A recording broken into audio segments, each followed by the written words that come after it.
don't know about you, but by the time I'm ready for Christmas, it's over. It seems like there's so many extra things to do. The shopping, the baking, pulling out the Christmas decorations, lighting up the house and the yard, keeping the cats out of the Christmas tree, wrapping up presents, and still getting to the concert on time to see the grandkids. Did I mention the cooking? Why do we bother? If we stop for a moment to think about it, it's really about the memories. Welcome to our Between the Rows Holiday Edition. I'm your host this week, Laura Rance. We have a special lineup for you as we share a few of our own favorite memories of Christmas. But first, a word from our sponsor. Save money, make money with AGI Nico dryers. AGI Nico mixed flow screenless dryers provide 1 to 2 pounds heavier test weight per bushel and require less maintenance than screen dryers. Stainless steel fuel trains mean no rust or corrosion to worry about. AGI Nico Dryer Manager puts remote management and monitoring in your hands. And with 30% in fuel savings, you'll save on every load. That's money in your pocket. Visit aggrowth.com/Nico for more info. That's aggrowth.com/Nico.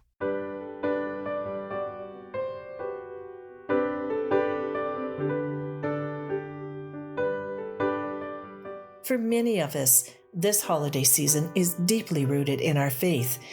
But it's also a time when family and friends gather from many cultures.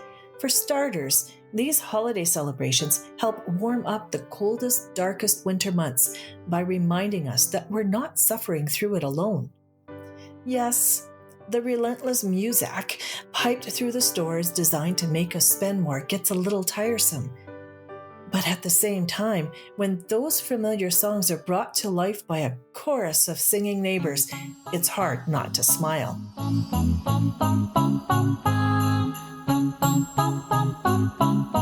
Here's one of my co-hosts, Geraldine Witchers, sharing her memories of caroling through rural Manitoba. My childhood church had a long-standing tradition of Christmas caroling, meaning going from house to house with a big group of people and then singing carols for anyone who was at the home. And it was a small rural church in eastern Manitoba, so walking from house to house wasn't an option. The group of us would pile into a bunch of cars and just convoy from house to house. And then we'd park sometimes on the gravel road or in the yard and then walk through the snow to the front door. And then just without even announcing that we were there, we would just launch into Joy to the World. Joy to the world, the Lord is come, let anguish sing our King. And then the homeowner would open the door, and sometimes they'd be, there with their kids and PJs, and sometimes there would be like a big family gathering in full swing, and the whole dozen or whatever of us would file in still singing. And then we'd sing a couple of more songs like Silent Night or Hark the Herald Angels Sing. And we would always end with the song, We Wish You a Merry Christmas, like, we wish you a Merry Christmas, we wish you a Merry Christmas, we wish you a Merry Christmas and a Happy New Year. In hindsight, it feels a little bit awkward to think of just going unannounced and then singing at people. But I remember there being like a lot of smiles and goodwill, and I think people must have enjoyed it. We would visit a lot of the same houses every year. I specifically recall that there was one elderly couple we would visit, a business owner in the local community. And that year, the gentleman had died. So instead of being in the usual house, the woman had moved to the seniors' lodge. And we still managed to sing by her door. And she said to us something to the effect of, "You still found me," or "You managed to find me." I've moved away from that community many years ago now. And I think that the caroling tradition has ended at that church. But there are a few houses that along the roads around the church that if I drive past them, make me think of caroling.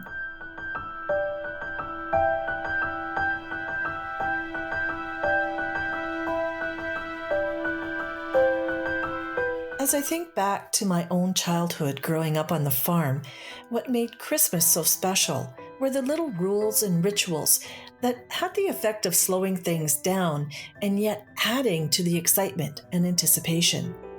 It started when the Sears and Eaton's Christmas catalogs arrived in the mail sometime in November. They were passed around through the house from child to child. We all took turns dog-earing the pages and circling the items we thought we wanted.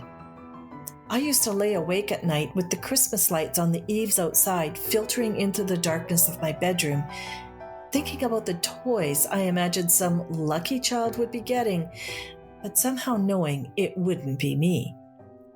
I don't remember getting anything I said I wanted out of those catalogs, ever. But it didn't really matter. The presents I did get were pretty exciting. I didn't even know how much I wanted new skates until I opened up that box on Christmas morning. The rule in our house was that we could get up as early as we wanted to see what Santa left in our stockings, but the presents under the tree were off limits until Dad was back in from doing chores and had had his breakfast. We were usually too excited to eat. Here's one of my co-hosts, Dave Bedard, with his memories of Santa.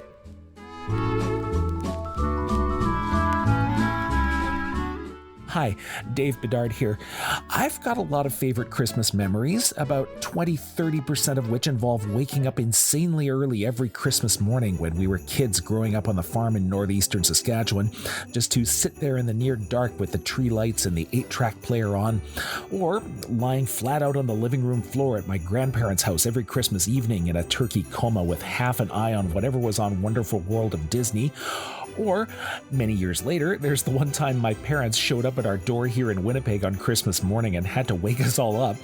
That's the day my preschool-age son demonstrated to me that not every kid wakes up at crazy o'clock that morning. But to borrow a phrase from another Disney movie, if I had to pick a core memory, it'd be one of my earliest memories. Waking up from a nightmare about the little furnace in the side hallway of my parents' house trailer, in which the furnace is smoldering in the dark because Santa got himself jammed right in there with no means of escape. I suppose that's my subconscious naturally assuming the first and only thing Santa would do is try and gain entry through the home heating source, no matter what it happened to be. So, now I'm wide awake, at a time of morning which until then I didn't even know existed. I make my way to the living room. There's the little tree, there's the carefully wrapped gifts, and there I am in the dark, thinking, Santa must have found another way in. Magic.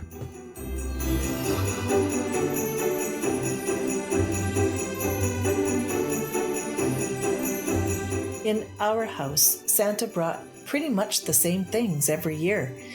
There was always a small gift or item of clothing, some Brazil nuts with the shells still on, chocolates, and then, tucked into the toe of those ratty old socks, was a sweet, juicy Christmas orange, the kind that came all the way from Japan. Of course, nowadays we can get something similar practically all year round, but they just don't taste the same. After stockings, after breakfast, and after opening our gifts, we were off to Grandma's house in town for Christmas dinner with 6 aunts and uncles, dozens of cousins, and lots of food. Here's Lisa Gunther recalling her family get-togethers at Christmas.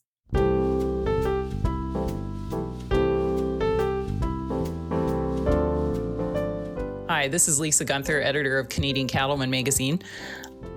So I think some of my favorite Christmas memories are of going to my Auntie Pat and Uncle Ed's farm near Scott, Saskatchewan.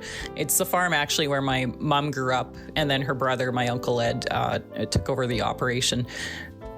But Auntie Pat would invite not just our family, but her extended family, and she has a very large extended family, so sometimes there was about 50 people there for Christmas. And for several years, she actually wouldn't even let other people bring side dishes. She would do all the cooking herself, and eventually she relented and let other people bring some items. But my Auntie Pat is a superb cook, so Christmas dinner was always amazing, and it was just also a lot of fun. My family, I think, is maybe a little bit more reserved than her family. They're quite boisterous and outgoing, so when you got 50 people in one house, yeah, it was a lot of fun. It was pretty loud. And actually, so all the kids would have to help with the cleanup, which was a substantial job. And I'm sure I rolled my eyes sometimes, especially when I was a teenager, but I actually have warm memories of that too, because it was just fun to work together with my cousins and aunts and visit and just get the job done. So thank you, Annie Pat. Thanks for the awesome meals and having us over at Christmas. Those were good days.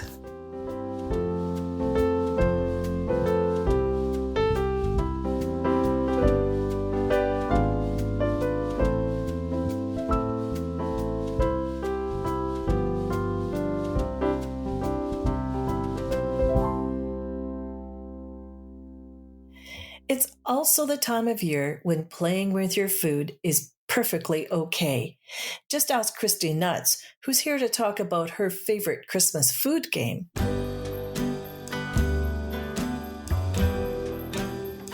My most favorite memory is of Christmas Eve dinner with my mom's family. My mom is from Denmark, and a traditional dessert that is served after Christmas Eve dinner is a rice pudding dish called ris à l'amande. And if you can imagine this enormous bowl of white rice pudding, and inside is a whole almond. And the game is everyone eats as much as they can, and whoever gets the whole almond wins a prize. But really, the game was always about who can outdo who and who can hide the almond the longest. So my dad is a very strong competitor in this game and has been for many years. And he and my two older cousins, Mike and Jeff, would just eat themselves silly, trying to outdo each other and figure out who had the almond. And we're all looking around at everyone's faces to see if there's little lumps in the cheek and who's rolling their tongue and who's able to talk and who's eating funny to try to figure it out, and pointing fingers. And inevitably, almost every year, my father would win, and much to the chagrin of my grandmother, who was a true Dane and was, first of all, irritated that my father, who is not Danish, would win the prize, and also that it would prolong the game, which prevented us all from opening presents. And my grandmother was really just a big kid, and she just, as soon as dinner was done, she was like, let's all open our gifts. And we've kept the tradition going now that my grandmother's gone and everyone has families, and we don't get together with my aunt and uncle the same way anymore. My sister and I, with our own children and my parents, still play the game on Christmas Eve, and it's really a lot of fun to watch our own children participate and giggle at my dad, who inevitably still wins almost every year and pretends that he has lumps in his cheeks or rolls his tongue around. And we never really do know if he does have the almond until he finally spits it out at the end of the game.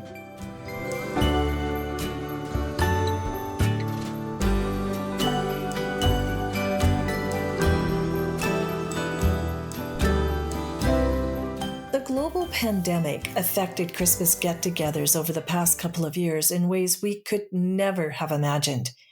It was like putting the movie that is our lives on pause, but it made us realize how precious those family gatherings can be. Here's Gord Gilmour to talk about his favorite memories and how he hopes to pass them along. This is Manitoba Co-operator Editor Gord Gilmour. For our family, Christmas at the farm was one of our annual touchstones. Aunts, uncles, grandparents, cousins, the occasional stray family friend, all would be welcome for the holidays. At times, the two farmhouses were bursting at the seams. I'll always have fond memories from these events, chopping ice on the dugout with my grandpa and dad to make ice cream, cranking the handle of that ice cream maker until I thought my arm would fall off, riding my uncle's 1970s Arctic Cat snowmobile around and around the yard, a rare treat for a young boy, playing with cousins in the snow, and sometimes coming up on the losing end of a snowball fight. They're all part of my childhood and a shared experience with those loved ones from long ago. This year, once again, I'll be making the long trek from Winnipeg to rural Saskatchewan for Christmas at the farm. I only hope my daughter will have as many fond memories of these times when she's my age, and perhaps will continue this tradition with her own family. Best of the season, everyone.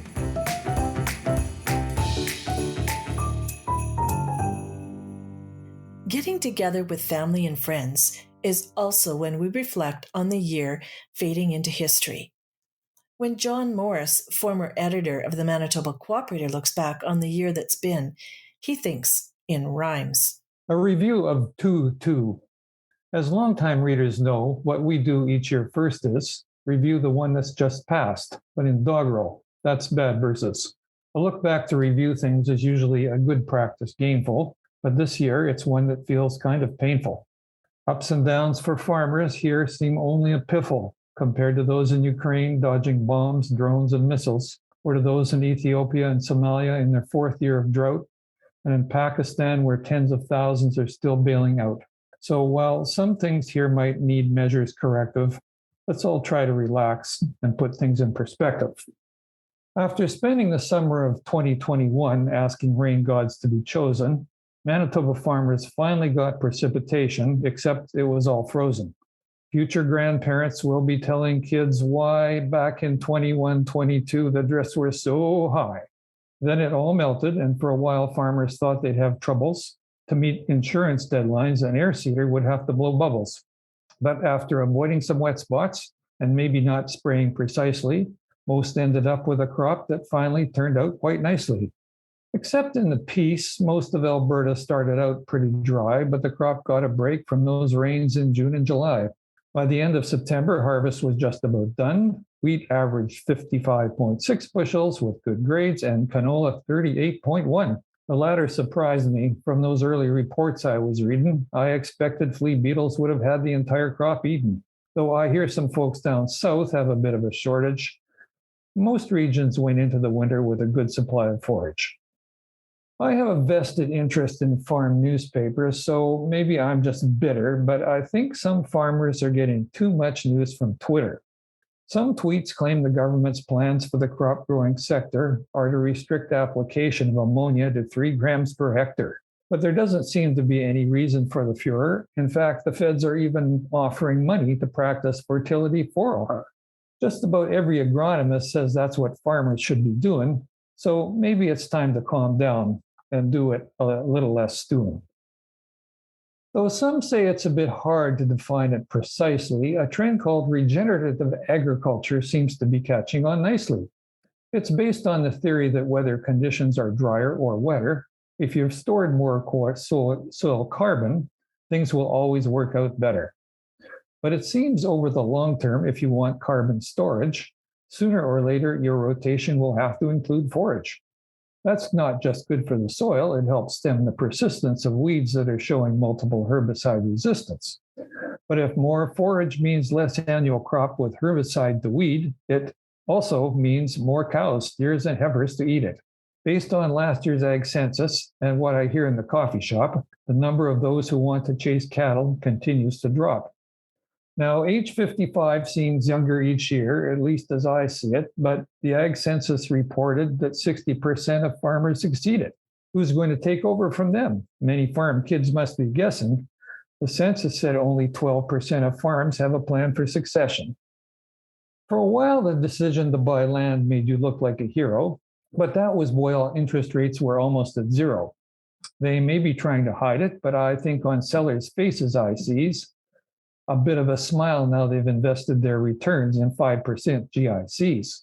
And whether you're a buyer or a seller, you're getting an education in the problems of having to deal with inflation. Whether it was lettuce at the grocery store or a new tractor tire, the prices last year were going nowhere but higher. And even if you decide to make a deposit and sign with a hand quivery, because of supply chain disruption, it will take 2 years for delivery. So much for the past. Knowing the future for prices is critical. So I took an online course on how to sound grain market analytical. Sell into a rising market, it suggested, though I'm still trying to seek whether that means selling after it's risen for a day or a week. Don't be afraid to take a profit, was another. But what they don't say is how to stop kicking yourself when the market's up again the next day. Watch what the futures market is telling you is another suggestion. Except don't futures just indicate a 50-50 chance of changing direction? Then there's sell in increments, which might be sensible advice, but I guess that's a fancy way of saying just shoot for an average price. So I guess I can't say for sure what the future for prices has in store, except it would be nice to have them stay high without having a war. But after examining the turkey's innards and the moss on the tree, the future of weather I'm more able to see. There will be no more blizzards this winter, but enough snow for skiing. It will be gone by mid-April, having left enough moisture for seeding. After that, I'm sure what the gizzard is saying is regular rainfall, but with short breaks for spraying and haying. Around the beginning of August, the moisture will stop, giving you a few weeks to harvest your best ever crop. That's it till next year. So from all of us here, we wish you good crops and good prices and Happy New Year.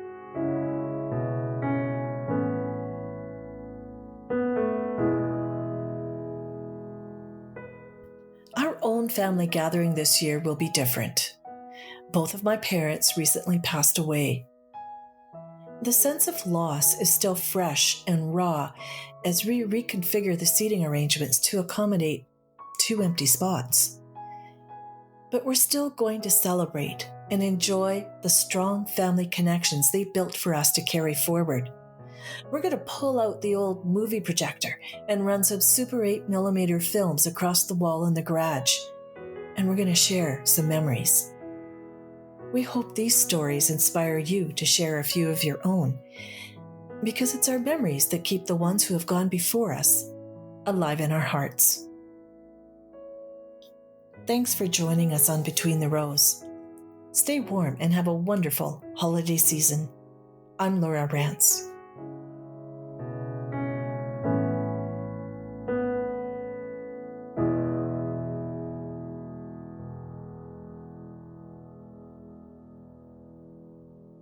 Save money, make money with AGI Nico dryers. AGI Nico mixed flow screenless dryers provide 1 to 2 pounds heavier test weight per bushel and require less maintenance than screen dryers.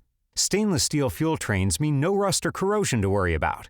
AGI Nico Dryer Manager puts remote management and monitoring in your hands. And with 30% in fuel savings, you'll save on every load. That's money in your pocket. Visit aggrowth.com/Nico for more info. That's aggrowth.com/Nico.